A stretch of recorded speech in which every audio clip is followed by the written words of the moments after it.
In 2010, the Local Government Boundary Commission for England published a guidance note entitled Community Governance Reviews. At 1.3 in the guidance, it points out that since 13th of Feb 2008, councils have a responsibility for undertaking community governance reviews and to take account of the responses received when consulting local people.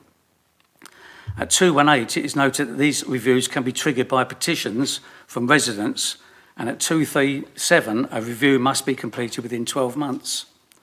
The outcome of such reviews can be the creation of town and parish councils and parish meetings. Has Harlow Council ever carried out such a review? If so, when, and where can I find its conclusions recorded? Thank you for your question. The Council has not carried out such a review. Do you have a supplementary? Yep. Short and sweet. Why is that then? Because there has been no need to. Question 7, again from you, Mr. Taylor.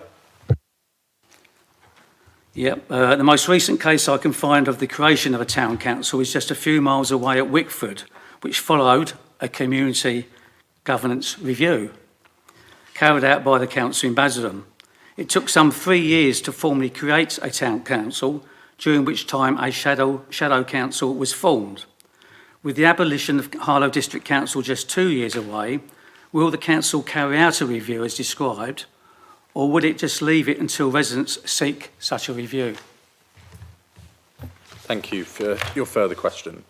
As I'm sure you're aware, the Ministry of Housing, Communities and Local Government recently published a policy paper entitled Local Government Reorganisation Summary of Feedback on Interim Plans.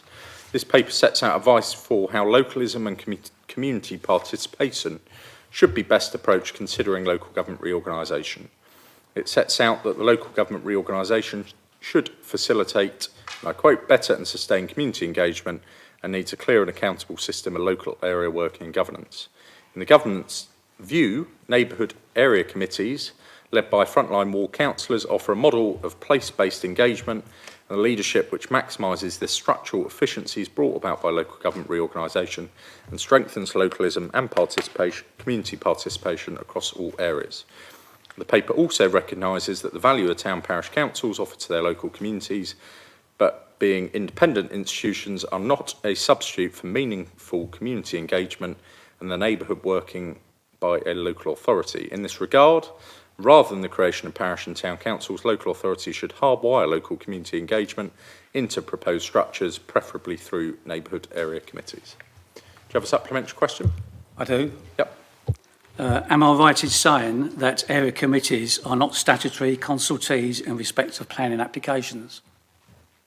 No, they're not, but it's for the local planning authority to determine who their consultees are. So should a unitary authority set up area committees, I would wholly expect, again this is wild speculation, but I would wholly expect any local planning authority to consider a neighbourhood committee a consultee to planning applications. In many cases actually they use such forum to determine planning applications, setting up devolved delegated decision making into neighbourhood planning committees, but again that is just my view on local government generally as opposed to what might happen in Harlow.